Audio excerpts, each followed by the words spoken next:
I mean, I have a kind of a mantra, basically, is I don't want to do anything that my children will be ashamed of or embarrassed of. I'm not ethical when it's convenient. So I have actually walked away from a fair amount of money the last several years. What advice would you like to leave with our audience, whether around transitioning, journalism, or just maybe even something we haven't even discussed yet that you wanted to? I'm not the first person to say this, but What happens when your lifelong career ends overnight? Most people would panic. After 16 years of ESPN and a career-defining body of investigative work, Steve Delsohn found himself laid off. Instead of panicking or getting down, Steve got to work, went out on his own, and has become a thriving entrepreneur, heading up Delsohn Strategies, a strategic communications and public relations agency. Welcome to the Learn It All podcast, the show for today's leaders who want to get ahead and stay ahead, because we believe great leaders aren't born or made, they are always in the making. I'm your host, Damon Lemby, two-time best-selling author and CEO of Learn It, a live learning platform that has helped upskill over 2 million people over the past 3 decades. I look forward to asking Steve to share his insights on how he went from journalism to building a purpose-driven PR firm, the secrets to pitching powerful stories and getting noticed, what sports journalism taught him about truth, ethics, and standing firm, and his best advice for anyone transitioning careers. Take me back to that week in 2017 when you won 2 awards on a Tuesday, and then the very next day you got let go. What was going through your head at that point? Well, even before then, real quick. So I was a reporter at Outside the Lines on ESPN for 16 years. And then it was in the news that ESPN was going to have mass layoffs, but nobody knew who was going to get let go. And in my heart of hearts, I thought I was actually not going to get let go. I had had a big story about 3 weeks before. And then on a Tuesday, I won 2 journalism awards for a story about a New York Giant who had died at very young, around 27, and was found to have CTE, even though he hadn't played football, at least professionally, that long. So on Tuesday, I won 2 journalism awards, and then on Wednesday, I woke up, and there were already journalists at ESPN who were tweeting that they got laid off, mostly on the East Coast. I was in California. And then I got a phone call from Bristol, Connecticut, and it wasn't a phone number I recognized. So I knew it wasn't like a boss or a colleague. And the minute I saw that, I knew I was done. And I was done. It was an executive who I didn't actually have that much respect for, so that was like the cherry on top. But we had a 3-minute phone call. There was an HR woman on the line. I'm sure she didn't really want to be there, but, and they told me, they were letting me go. And they said that they would honor the rest of my contract. And then right at the end of the phone call, my reporter's instincts kind of kicked in. And I said, so let me just confirm you're going to honor the rest of my contract, right? Because I wanted to make sure that it was documented. And they said, yes. Hung up the phone.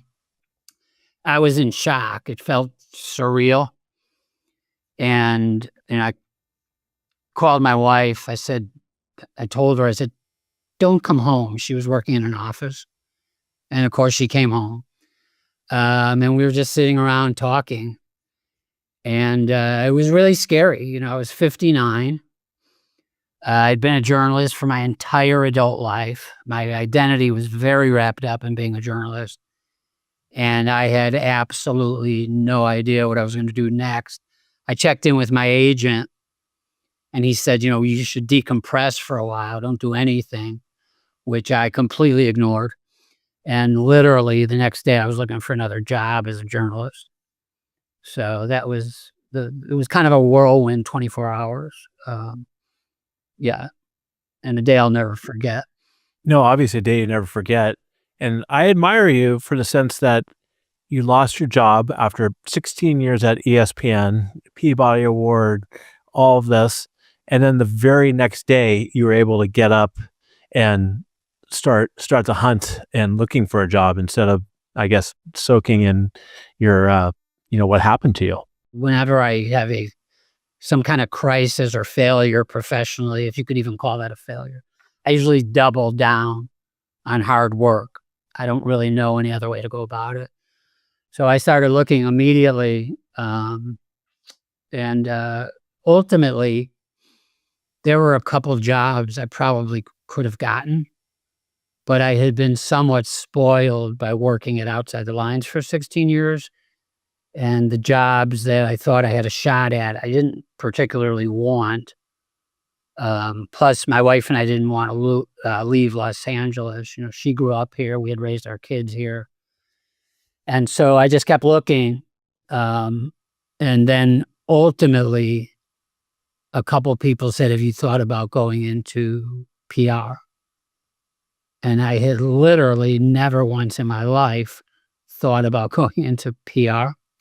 But I started thinking about it a little bit, purely out of self-preservation. What was the identity piece like? How did you navigate through that? That was really hard. I was a journalism major in college. And so I was a journalist like from day one when I got into the workforce, for 30 plus years. So I was definitely wrapped up. My identity was definitely wrapped up with being a journalist. And I was a pretty accomplished journalist. So really, I spent several months trying to stay in journalism. And when I didn't get something that I wanted, that's when I started to think, what else can I do? But the identity piece was hard. It's still hard. I still identify to a certain degree as a journalist. And like today, especially with everything going on in the news, there's a lot of times I wish I still was a reporter. But I'm also grateful for the ability to, land on my feet and do something else. But yeah, it was difficult though, because I've always seen myself as a journalist, and then suddenly you're not. You just got to fight through it. But I'm curious, what about the world right now, what's going on, makes you wish you were still a journalist? Well, I was in sports, so I wouldn't be covering, the Trump administration. But there seems to be so much corruption right now in government. So sometimes I'll read the news and go, oh man, I wish I could get in on this. Your investigative instincts are kicking in, huh? Yeah, and Outside the Lines, the show I worked for, it was ESPN, but it was not really a sports show. It was really an investigative news show that covered sports. So yeah, I guess just generally I miss being a reporter, but I am dealing with it, and and things change. What's the old saying? People have, 3 acts, and I think people change careers 4 or 5 times.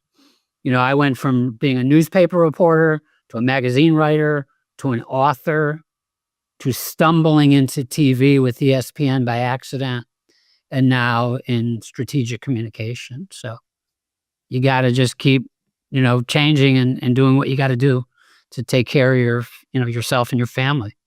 Doesn't do a lot of good just sitting in the past. You got to keep changing, keep moving, keep evolving. During those first couple months when you're looking for a new job, Steve, how much more difficult do you believe it was, being the fact that you were 59 and ageism, even back in 2017, was a real thing back then? Yeah, I don't know. It's a great question. I'm not sure if it was that as much as the type of job I was looking for. Investigative reporting. There's not a ton of that. There's not a lot of those jobs in sports, especially in TV, which is what I wanted to be in. So, because you had Outside the Lines, you had HBO Real Sports. There wasn't a lot of investigative TV jobs on the sports side. So I think it was more that there was a finite number of jobs. I don't know. I knew the guy that ran HBO Real Sports, and he told me, he would definitely be interested, but he said, we're like the Supreme Court. Somebody has to die, for us to have an opening, So I don't know if ageism played a part or not. But when we get to it, I'll explain. When I went into PR, I didn't jump right into opening up my own shop. There was a big step prior to that, which I think is kind of interesting if you want to talk about that a little bit. Yeah. What was that big step? I looked for a journalism job. Nothing really thrilled me. I started to think about PR, and I was hell-bent on getting a steady paycheck because I had gotten one for 16 years, meaning I wanted to work for somebody, not for myself. So I looked at a bunch of corporations to see if they had an in-house communications position. I went to a bunch of PR firms, and I talked to a bunch of people in PR, just kind of picked their brains, because I wasn't open to any PR job. I wasn't going to do crisis PR and try and, cover up for, jerks. I wanted the right job or I wasn't going to do it. And I finally got offered a job in LA for good money. But by the time they offered the job, I had been talking to this PR firm on and off for about 8 months. By the time they literally offered me the job, they had just taken on Harvey Weinstein as a client. And I said, no, I'm not going to work there. And they wanted me to build a sports division. I never would have been in the same room for Harvey Weinstein, but I don't want to be associated with Harvey Weinstein or with a PR firm that was willing to work with Harvey Weinstein. So I said no, which was bizarre because I had been searching for a job all this time. And when I finally got offered one, I said no. And shortly after that, a friend said, you've got a pretty good personal brand. Why don't you just open your own shop? And I had never used the word brand in my life as it related to me. But I started thinking about it. And then a short time after that, I said to my wife, you know what? I'm going to stop asking. I'm going to stop looking for a full-time job, and I'm going to open up my own shop. And I did. And the name of it is Delsohn Strategies. So that PR firm that was representing Harvey Weinstein, and you'd be in the sports division. Where did your values come from that made you turn down a job like that, right? I mean, obviously at some point you had to have a paycheck. You've always been used to working for somebody. I mean, that had to be a tough decision. It was because I really wanted a full-time job. I wanted that security. And the money was right, and there were bonuses if you signed up a certain amount of clients. So in that respect, it was hard, but the ethical side was easy. I mean, I have a kind of a mantra, basically, is I don't want to do anything that my children will be ashamed of or embarrassed of. I mean, it's that simple. And so, I didn't want to work at a company, where Weinstein was represented, period. So it was a very easy decision in that regard. It took me about a minute, once they came back to me finally, and they were not happy. Although the guy that ran the PR firm seemed to get it. He said, we're getting rid of Weinstein. They were about to cut him loose. That's it. So yeah, that was not the easiest decision in my life, but I'm kind of ruthless about ethics. What I see is good ethics. I'm not ethical when it's convenient. One of the things I was known for as a reporter was being a completely straight shooter. Even at times where I was harder on stories than my bosses, who were all legitimate journalists. If we didn't have it nailed down, I wouldn't keep moving forward. In other words, I wouldn't say, let's put it on TV. We kind of got it nailed down. So I've always been pretty consistent in that way. And now, having my own PR firm, I won't work with anybody toxic. I had a chance to do some work for a bigger PR firm that was working with Daniel Snyder, the owner of the Redskins. And that was also about a 10-second no. Yeah, I heard he's not the easiest guy to work with. Well, it's not so much easy. It's, what kind of guy is he? But Yeah. That's subjective. But so I have actually walked away from a fair amount of money the last several years. Some people think because I was an investigative reporter that I might do crisis PR, because sometimes that investigative reporters do that. So they'll reach out thinking I do crisis PR, and I don't. And typically, if you're doing crisis PR, you're trying to cover up for somebody who's doing bad things. That's not always, but so, I've been pretty hardcore about keeping my ethics intact in strategic communications. I wasn't about to change that part of myself because I changed industries. Now, were you always like that, or do you think that you got even more hardened on your ethics after going through, which we'll talk about in a bit, as an investigative reporter, some of the stories that you had, do you think that you saw those and how people behaved and reacted, that you're like, you doubled down on it? Or do you think that you're just naturally that way? I think it's probably naturally that way. I used to write books. I wrote 12 books, and they're all nonfiction. I interviewed a lot of people for those books.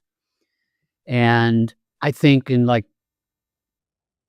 probably, maybe 5 or 6 were written with an athlete like Jim Brown or Emmitt Smith, but 5 or 6 of them were books where I wound up interviewing like 100 to 200 people. And I think in all those books, I had maybe one quote that didn't have somebody's name attached to it. So another off the record.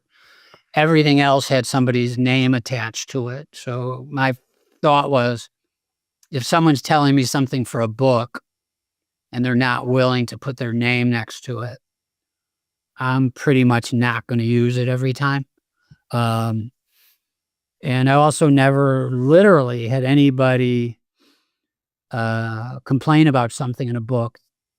I had some people that didn't like some of my investigative pieces at ESPN, but that kind of comes with the territory. If you're doing an investigative piece and the person you're investigating likes it, yeah, it's probably a tough piece, so, but yeah, so I'm not trying to sound like more ethical than the next person, and ethics are subjective. But for me, there's not a lot of gray area. And I'm not really driven by money. I like money. I need money, but it's not the thing that drives me. Steve, a lot of people are going through layoffs these days, and they're maybe considering starting something new. When you went from journalism into PR, have you found that a lot of the skills that you used in journalism were transferable into PR? Yeah, 100%, particularly what I do. So I do one thing specifically for my clients. I get them media coverage. And so one of the most important skills that transfer over is I know how to frame and pitch stories.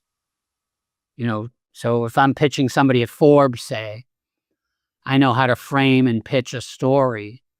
Or if you're framing and pitching an executive to be interviewed on a podcast, say, I know how to frame and pitch stories because I had to frame and pitch stories to my bosses at Outside the Lines for 16 years. And they were TV pieces. Most of them were investigative. They tended to be long, and they tended to be expensive. So if you didn't frame them and pitch them effectively to your bosses, you had no chance whatsoever to get them green lighted. And then I also have written 12 books, and I got lucky once in my life and did not have to write a book proposal. It was some kind of miracle. But the other 11 were sold with book proposals, which is just a long, detailed pitch. So yeah, knowing how to frame and pitch stories is crucial to what I'm doing now, and it was important to what I used to do. And then, just being succinct and being a good communicator. not using a lot of buzzwords and jargon, being concise, which is, when I used to write TV scripts, you really need to be concise, no fat. And it's the same thing really when you're pitching journalists now. Nothing extra, stay lean, stay specific. So yeah, I think that's probably the biggest skill. And then, as an investigative reporter, you're probably going to be somewhat persistent by nature. That doesn't hurt in business. So yeah, I feel like the skills have crossed over for sure. These are all important, I think, business skills. And also just persistence and how important persistence is. Now, you mentioned sitting down with people like Emmitt Smith and Jim Brown. How do you build trust and get people like them to open up? I think it's an instinctive thing. And what I mean by that is I think people either perceive you as honest or they don't. And I don't remember doing anything particularly to try to get Jim Brown or Emmitt Smith to trust me. I think they both interviewed a lot of different writers who wanted to co-write their books. And for whatever reason, they chose me. There were probably maybe some better writers, just pure stylists that wanted to write those books, but there was something about me, I think, that they felt comfortable with. So yeah, I don't really remember, honestly, trying to build trust. I remember just being myself pretty much. And I remember with Emmitt Smith, I was on with him and his manager, and they asked me the reasons I wanted to write the book, and I told them a couple, and then I said, and I could use the money. And they both laughed and said, I like that. I'm thinking about this in a leadership perspective the same way. Is like, what's the difference between asking a good question and asking a question that really gets somebody to open up and be vulnerable with you? At ESPN, they brought in this guy who's considered, his name is John Sawatsky. He's considered the interviewing guru. He goes all over the world and talks to news organizations, to the journalists about interviewing people. And, his thing, which I followed pretty religiously, is ask open-ended questions like how, why, when, and then you keep following up. But a lot of times, like there's a show called Smartless, that podcast. I love it. Yeah, I like it too. But like Justin Bateman says, so was it this, or this? So he gives him 5 choices on a menu. Yes or no questions. Yeah. And plus don't presume, don't ask somebody to confirm your assumptions when and this is whether you're a journalist or you're talking to somebody for your job. Or a leader. Absolutely a leader. Yeah, don't give them options. Leave it open-ended. It's not about you, first of all. When you ask somebody, so did you do this? You're making it about you.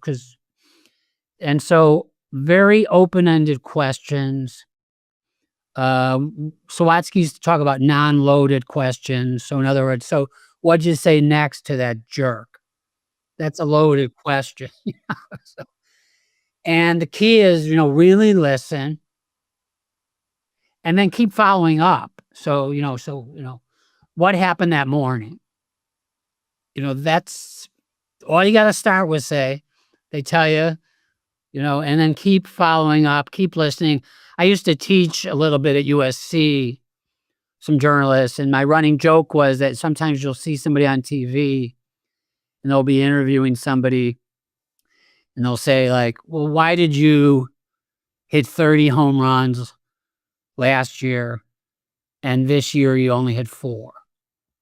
And the guy says, well, I was smoking a lot of crack and robbing a lot of banks this year. And the next question is also your stolen bases went down. What was happening there? In other words, they didn't even hear what the person said. They're too busy thinking about what their next question is going to be. Yeah, which is an absurd analogy, but the students got it. So, you got to kind of stay in the moment, short, not loaded, open-ended questions, and don't make it about you. Don't be performative. I did an interview once with Joe Paterno, and it was a tough interview. And, here's another good example, actually, is don't be afraid to let there be some silence in the interview. So in other words, I asked Paterno a couple questions, and he answered, and I didn't say anything. I just sat there for a second, and he jumped in and said, I don't know what you want me to tell you. You got a good-looking witch hunt here, which was a really good soundbite. And I actually thought it was a badge of honor that he accused me of being on a witch hunt, because I wasn't. But then I found out from a local reporter there that he said that like once a week to everybody. Oh, you're on it. So wasn't that big a badge of honor. But so those are some of the basics, I think, is open-ended questions, non-loaded. Don't give people a menu of what they can answer. Listen, and don't be afraid to have some silence sometimes. What I'm hearing you talk about, you're talking about interviewing people in journalism. What I could tell you, Steve, this is gold for our audience, for the individuals who are in sales. Everything you brought up right there is exactly what you need to be doing, especially in discovery meetings. Open-ended questions, listening, pausing, allowing people the opportunity to speak more, and not being afraid to ask tough questions. So for a couple of minutes, we'll put away all the corporate stuff, and now I want to get into some of the fun stuff, right? So before ESPN, before the Peabody, your big break came from doing a book, I believe, with John Matuszak. How'd that all come about? I mean, he's a pretty wild guy. I wrote for a magazine called Sports Fitness. It was, remember Joe Weider? He founded Muscle and Fitness and Shape. Well, I know the magazines. Yeah, I didn't read enough of them though, but yeah.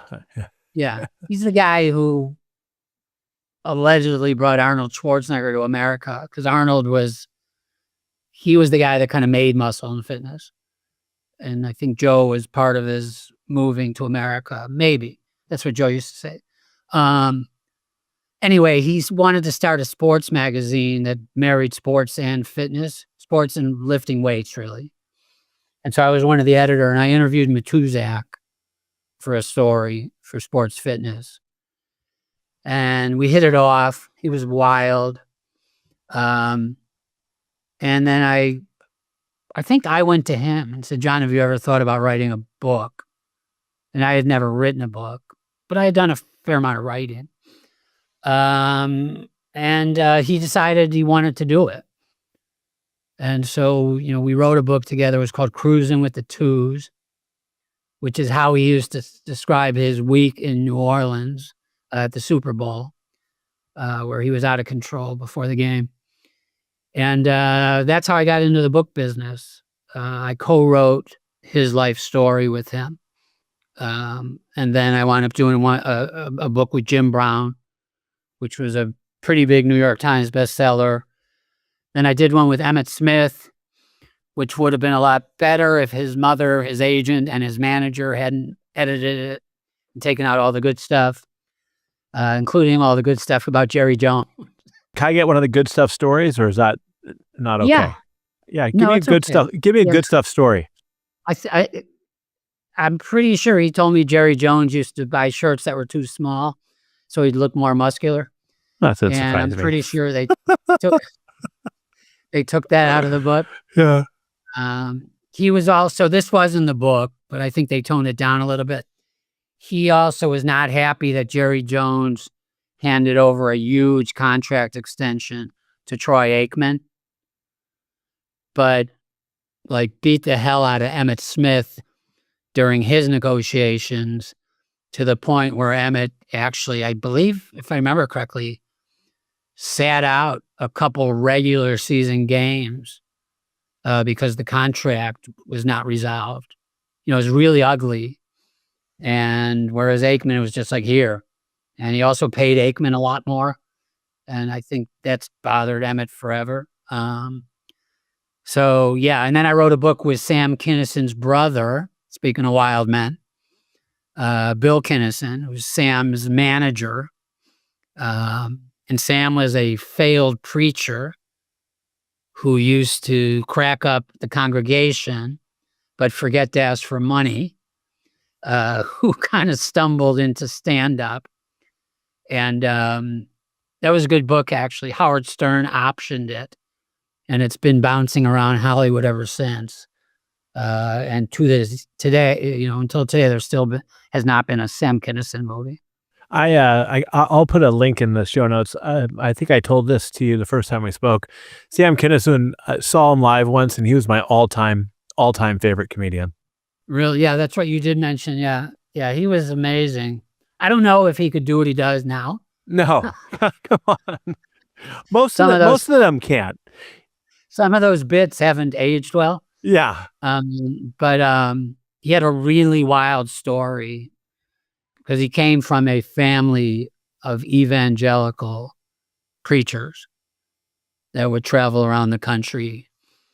And then he finally quit being a preacher at his brother's. His brother said, if you want to be a stand-up, you got to be all in or not. And so he quit and went into stand-up. And then sadly, he died. A car accident, I think.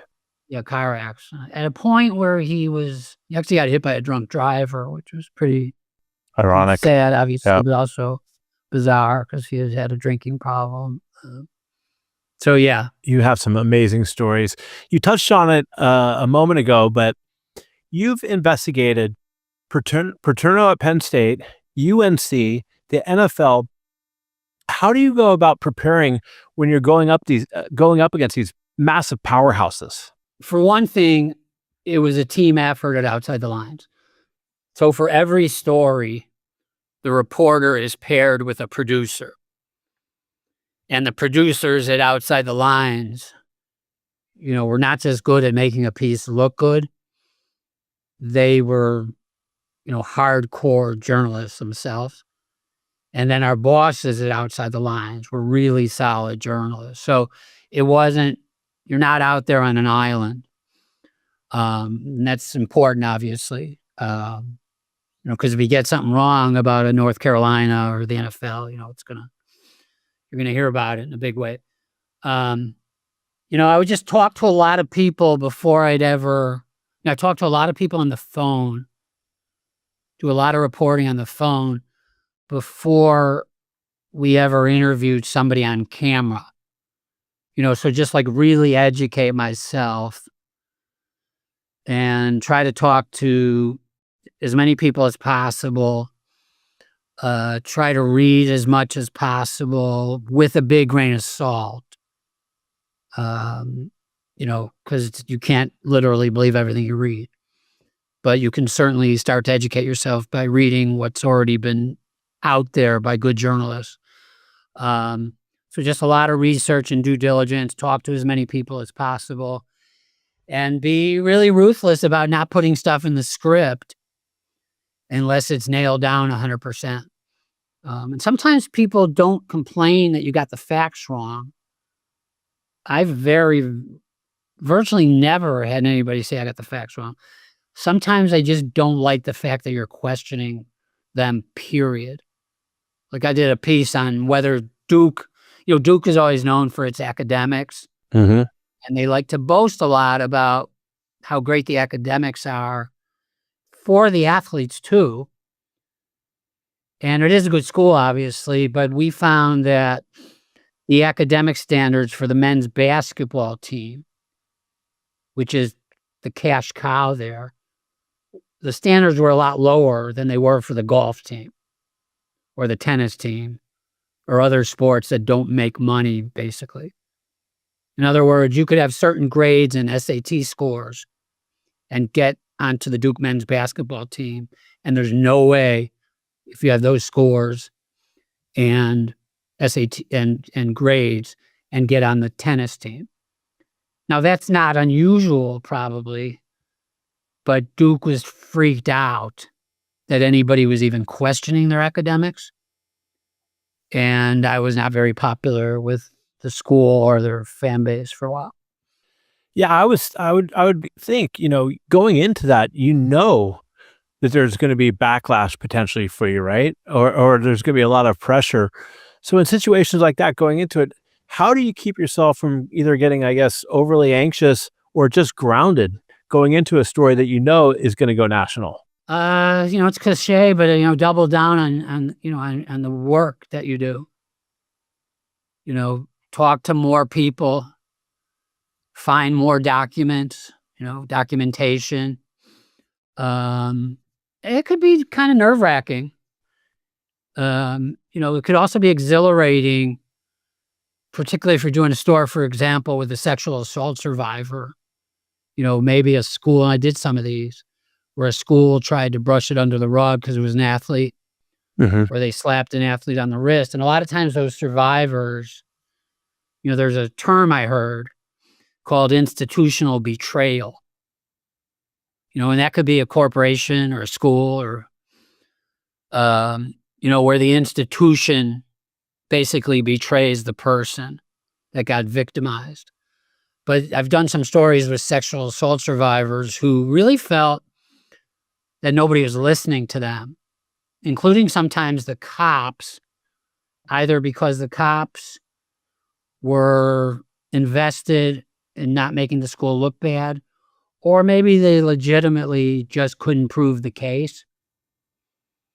And so to interview a woman who had been sexually assaulted and who got no justice from the criminal justice system or from a school, and for them to go on outside the lines and tell their story. Takes a lot of courage. Takes a ton of courage and can be very cathartic for them. And those are the stories I think that were most gratifying for me, the types of stories. And you got to be, completely scrupulous, because there are people that accuse people of something and it's not necessarily true. But I think in my experience, a resounding majority of women who accuse somebody of sexual assault or sexual abuse, in my experience, are being truthful. And especially when it comes down to a college athlete, say, that woman's going to get a lot of backlash. Why invite that into your life if something wrong didn't happen to you? Do you think, I think the answer is yes to this, but over the last 10 years, that the journalists just in general are much quicker to publish stories without, getting enough facts to really where they should? Yeah, so it really depends what you're talking about. Are you talking about the New York Times or the Wall Street Journal, or the Washington Post? No. They're going to do their due diligence. They'll make mistakes. They'll get some stuff wrong. But some of the more tabloidy media outlets, for sure. And, you hear this citizen journalist thing. I think Elon Musk talks about that. 99% of the time, that person is not a journalist. It's just somebody tweeting. And unfortunately, I read a summary of a really extensive study that had been done over like 10 years by somebody reliable. And I forgot what the stat was, but it was something like lies travel 5 times faster on social media than the truth. So I think what's a danger for any journalist is the fact that things are being posted so quickly on social media. And if that desire for journalists to be first, is dangerous, because things happen immediately on social media. And if you're trying to compete with the speed of social media, then you may go too fast. and post something or write a full-blown story that's not fully documented or reported yet. Do you have any advice for somebody out there who really struggles to be able to sit down with somebody and be direct and have a difficult call? Either, I don't want to say call them out on something, but just sit down across from somebody like Joe Paterno, which is not easy. I can't imagine. And have a conversation like that? Asking one question at a time, that's more of a nuts and bolts thing. A lot of times you'll see a journalist will ask 3 questions at once, and the person being interviewed's head explodes. Let's go back to what you're doing now before we wrap up. Who's your target client for your PR firm? I'd say probably at any given time, about 70% of my clients are in the sports world. I work with a lot of sports tech companies. I've worked with several lawyers, both inside and outside sports. I work with the Recording Academy and the Grammys. So, if I had my way, probably be, somebody in sports or entertainment.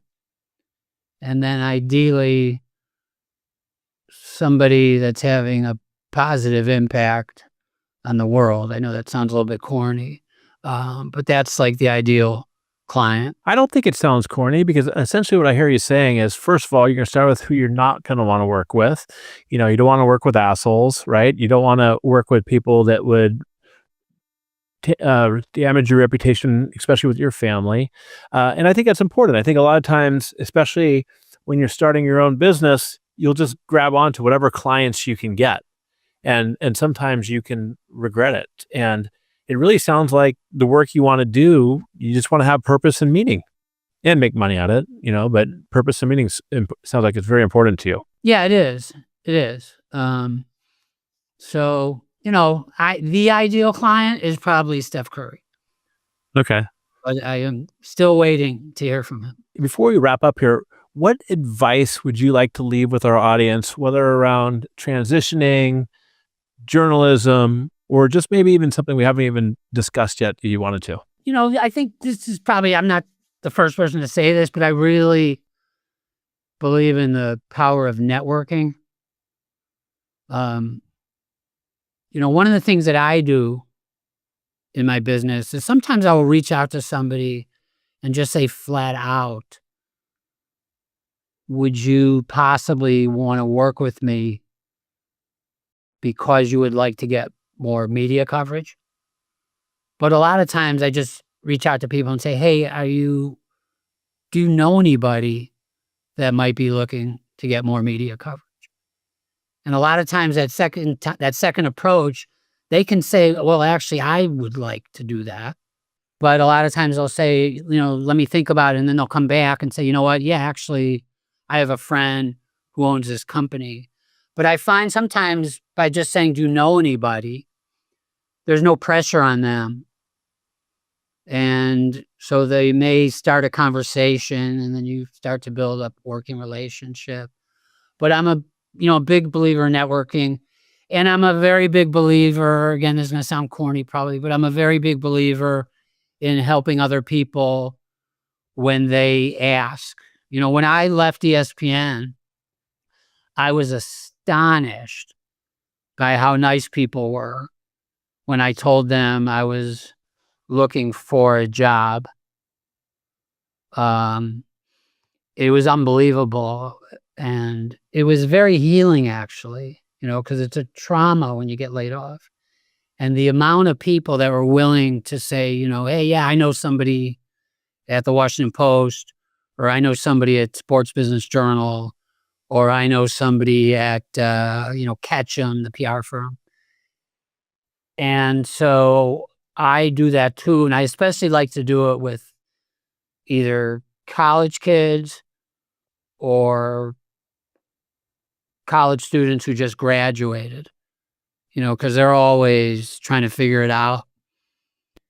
And so I think if you help other people,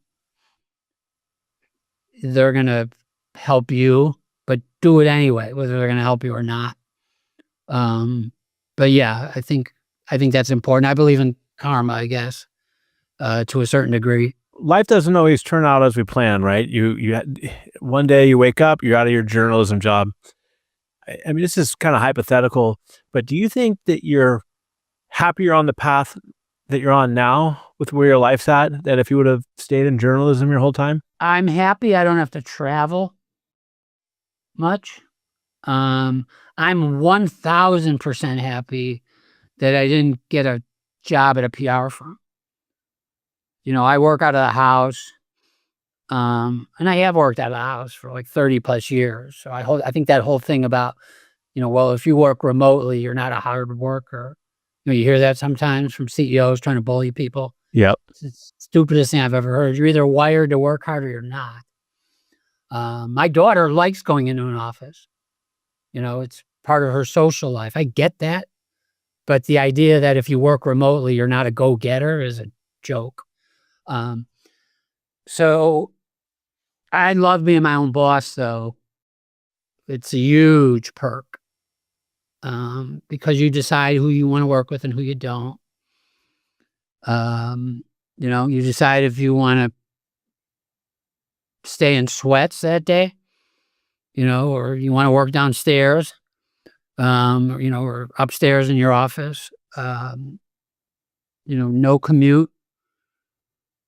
So, yeah, I like being self-employed. And I'm very grateful, frankly, that I was able to move from journalism into strategic communications and make a good living and not compromise my ethics or anything like that. So I'm very, very grateful. Am I happier than when I was a reporter at ESPN? I don't know. I gotta think about that one. Well, I'm grateful for getting to meet you, Steve. I reached out to you on LinkedIn. Great conversation.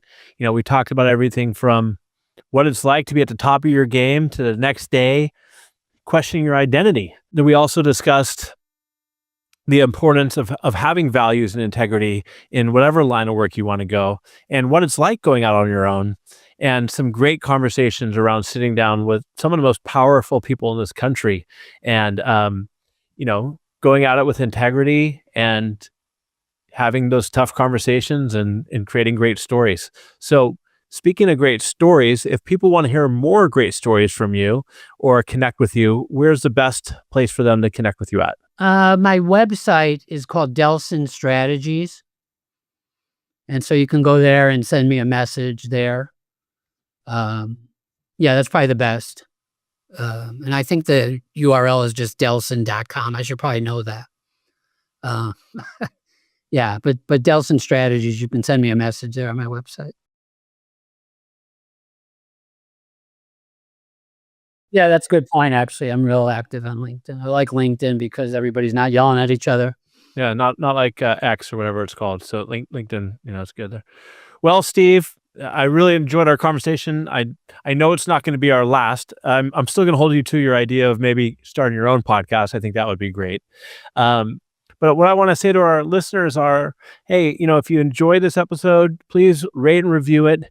And also send it to somebody that you think that would really get value out of this, especially all these people going through layoffs right now.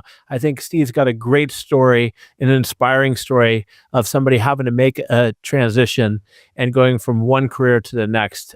So Steve, thank you very much. And until next time, everybody, stay curious, keep learning, and have a great day. Thank you.